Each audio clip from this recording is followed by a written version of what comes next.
नाज़रीन आज़ाद बादमा टाइम्स में आप तमाम का खैर मकदम है।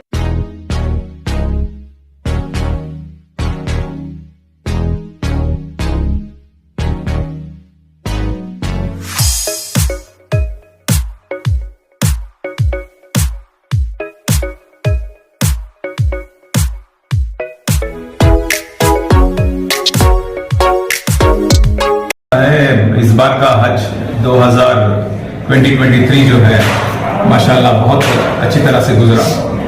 लास्ट टाइम जो हज कमेटी में खामियां थी वो हज कमेटी ऑफ इंडिया के इंस्ट्रक्शंस जो थे उसके हिसाब से खामियां थी। हज कमेटी ऑफ कर्नाटका जो है लास्ट ईयर बहुत मेहनत किया था लास्ट टाइम, और इस बार भी हम लोग बहुत मेहनत किए हैं।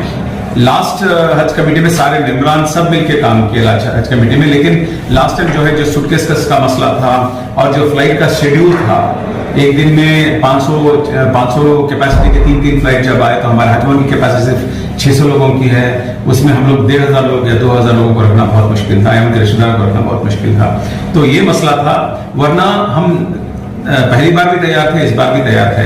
इस बार की प्लानिंग ये थी कि जब हम लोग गए, मैं और हमारे चेयरमैन साहब जो थे, तब के जो चेयरमैन साहब थे रऊफुद्दीन साहब, हम दोनों दिल्ली गए थे, वहां पर मैडम से यूनियन मिनिस्टर से मुलाकात की थी। तो हमारी जो तकलीफ थी उनके सामने रखी हम लोगों ने, कहा कि एक दिन बड़े फ्लाइट 2-2, 3-3 अगर भेजेंगे तो बहुत मुश्किल हो जाएगा, और शेड्यूल जो है स्टेट हज कमेटी को डिस्कस करके करना पड़ेगा।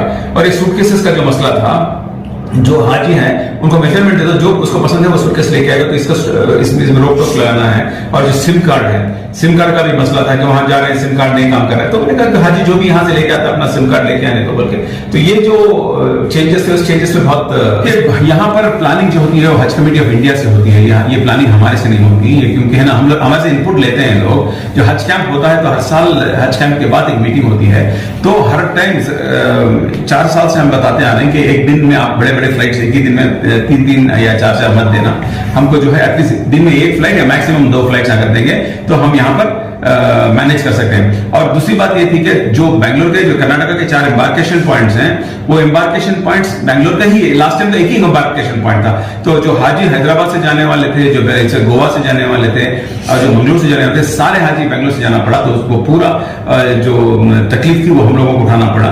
तो अल्हम्दुलिल्लाह फिर भी हमें जो छोटे जो खामियां थी वो हम लोगों ने उसको सॉल्व किया, सारे मेंबर्स हमारा साथ दिया, उसमें साथ करके हम लोग। तो देखिए हज कमेटी में जो है ऐसा कोई प्रोविजन नहीं है कि हम लोग हम वॉलंटियर्स की इज्जत अफजाई कर सकते हैं, सर्टिफिकेट दे सकते हैं, और हमें उन लोगों को है ना हम ऑनर कर सकते हैं। इसके अलावा हज कमेटी में कोई दूसरा प्रोग्राम करने का हमारे कंट्रोल में नहीं है। ये तो देखिए प्रॉब्लम क्या है ना, हमारे में थोड़ा डिसिप्लिन होना बहुत जरूरी है। हम लोगों ने पहले ही ऐलान किया था कि जिस ग्रुप को बुलाते हैं वहीं आना चाहिए। आप देख रहे थे कि प्रोग्राम सही तरीके से चल रहा था, तो एक बार जब ये ग्रुप को बुला रहे हैं तो अब 10 ग्रुप एक ही बार आ जाएंगे, तो इसको कैसे हम लोग मैनेज कर सकते हैं। करता हूँ कि नौजवानों से भी और वॉलंटियर से भी अनुरोध करता हूँ कि डिसिप्लिन बहुत बड़ी चीज है। ये जो हज में जो डिसिप्लिन आप दिखाते हैं, तो प्रोग्राम में भी आप डिसिप्लिन दिखाएंगे तो माशाल्लाह बहुत अच्छा हो जाएगा। हर टाइम भी इस तरह का हम लोग प्रोग्राम करते हैं, लेकिन ये बार एक चीज ऐसी रही है कि एक बार वॉलंटियर्स जम के लोग आए।